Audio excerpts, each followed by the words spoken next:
உறவுகள் அனைவருக்கும் இனிய வணக்கம். வணக்கத்தை தெரிவித்துக் கொள்வது உங்கள் கோ சபரிவாசன். வாங்க வீடியோக்களை போகலாம். இந்த மாதிரி மூக்க அழகிரியோட பிள்ளை வந்து பார்த்தீங்கன்னா அடையாறில் இருக்கக்கூடிய ஒரு ஸ்டேட் பேங்க் மேனேஜருடைய கன்னத்தில் அரைஞ்சிட்டாங்க அப்படிங்கிற ஒரு சிசிடிவி ஃபுட்டேஜ் வந்து பார்த்தீங்கன்னா மிகப்பெரிய அளவில் ஒரு வைரலாக இருக்குது. இந்த குடும்பமே ரொம்ப மோசமான குடும்பங்க. அந்த குடும்பத்தில் யார் எந்த பாவங்க பண்ணாமல் இருக்கிறாங்க அப்படிங்கிற மாதிரி வந்து பார்த்தீங்கன்னா ஏகப்பட்ட மாற்றுக் கட்சியினர் வந்து பார்த்தீங்கன்னா ஏகப்பட்ட கருத்துக்களை வந்து பரப்பிட்டு இருக்கிறாங்க. அப்படிப்பட்ட ஒரு சூழ்நிலையில் வந்து பார்த்தீங்கன்னா இதனுடைய பின்னாடி இருக்கக்கூடிய நிகழ்வுகள் என்னன்னு சொல்லி தெரிஞ்சுக்கலாம். வாங்க வீடியோக்களை போகலாம்.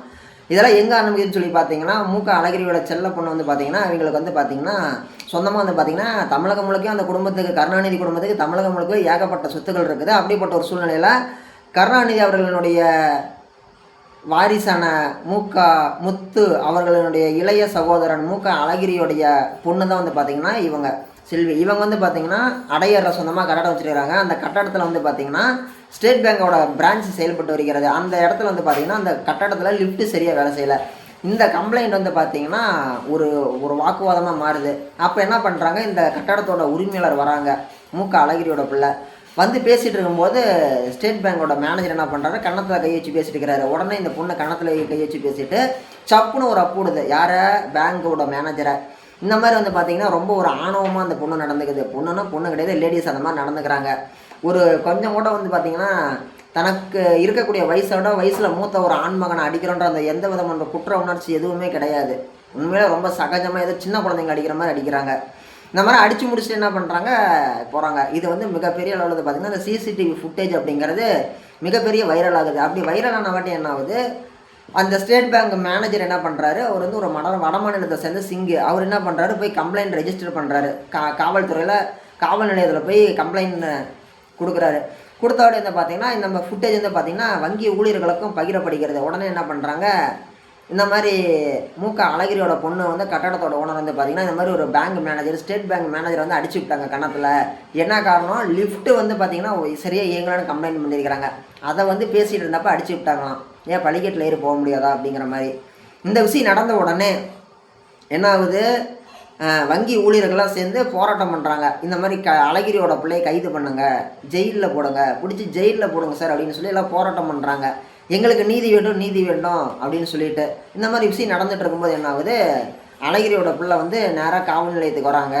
அடையாறு காவல் நிலையத்துக்கு வந்து என்ன பண்ணுறாங்க, போய் விசாரணை நடக்குது. ஒரு 2-3 மணி நேரம் அவங்கக்கிட்ட விசாரணை நடக்குது. விசாரணை முடிஞ்சிட்டு என்ன பண்ணுறாங்க, விசாரணை முடிஞ்சிருச்சுமா அப்படின்னு சொல்லிட்டு அவங்கள கைது பண்ணுறாங்க. கைது பண்ணிவிட்டு காவல் நிலையத்தில் வந்து பார்த்திங்கன்னா காவலர்களுடைய சொந்த காவல் நிலையத்துடைய பர்சனல் ஜாமீன், ஓகேங்களா, காவல் நிலையமே சொந்த ஜாமீன் போட்டு அவங்களை ரிலீஸ் பண்ணுறாங்க.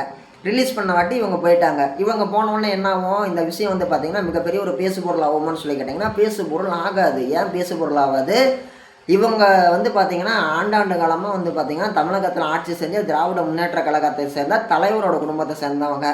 ஏற்கனவே வந்து பார்த்திங்கன்னா கடந்த 2006, 2007 காலகட்டத்தில் வந்து பார்த்திங்கன்னா திமுக ஆட்சியில் இருந்த காலகட்டம், ஓகேங்களா. அப்படி ஆட்சியில் இருந்த காலகட்டத்தில் கருணாநிதிக்கு அடுத்த வாரிசு யார், மூக்க அழகிரியா மூக்க ஸ்டாலினா, இவங்க 2 பேர்த்தில் யார் வாரிசாக வருவாங்கன்னு சொல்லி நீங்கள் நினைக்கிறீங்கன்னு சொல்லி தினகரன் பத்திரிக்கை ஒரு கேம்பெயின் மாதிரி நடத்துகிறாங்க. பத்திரிகையில் போட்டு விட்றாங்க, நியூஸ் பேப்பரில். இதை போட்டு விட்ட உடனே மூக்க அழகிரியோட ஆதரவாளர்கள் என்ன பண்ணுறாங்க, மலமல்னு போயிட்டு நான் தான் கருணாநிதியோட வாரிசுன்னு உங்களுக்கு தெரியாதாடா அப்படின்னு சொல்லிட்டு என்ன பண்ணுறாங்க, அந்த பத்திரிக்கை ஆஃபீஸில் இருக்கக்கூடிய நபர்களை அடித்து தும்சம் பண்ணுறாங்க. அந்த பத்திரிக்கை ஆஃபீஸையே கொளுத்துறாங்க.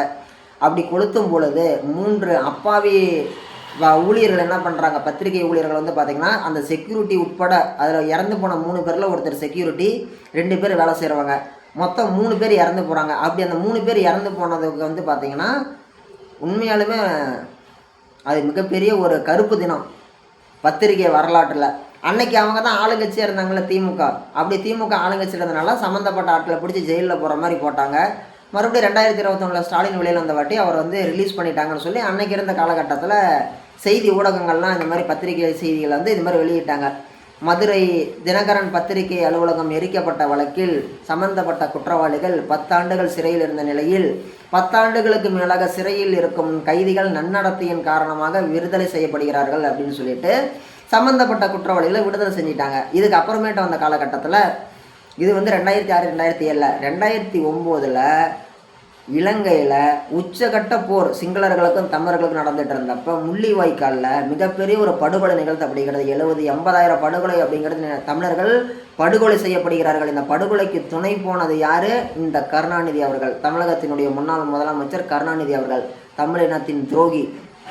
அப்படிப்பட்ட அவர்கள் வந்து பார்த்தோம்னா 70-80 தமிழர்களை வேணும்னே வந்து கொலை பண்ண ஒரு நபர். அந்த குடும்பத்தில் வந்த ஒரு பொண்ணு ஒருத்தரை அடித்தது அப்படிங்கிறது வந்து பார்த்திங்கன்னா ஒரு வங்கி ஊழியரை கன்னத்தில் அடித்தது அப்படிங்கிறது அவங்களுடைய பின்னாடி இருக்கக்கூடிய அவங்க மேலே இருக்கக்கூடிய குற்றச்சாட்டுகள் எடுத்து பார்க்கும் பொழுது இது ஒன்றும் அவ்வளோ பெரிய குற்றச்சாட்டு கிடையாது அப்படின்னு தான் யார் சொல்லுவாங்க? அந்த கட்சிக்காரங்களே சொல்லுவாங்க. நாங்கள் 70-80 பேரே நாங்கள் வந்து இறப்புக்கு நாங்கள் காரணமாக இருந்தோம், ஒரு பேங்க் மேனேஜரை நாங்கள் கணத்தில் அடித்தது பெரிய கேஸ்ன்னு சொல்லிட்டு.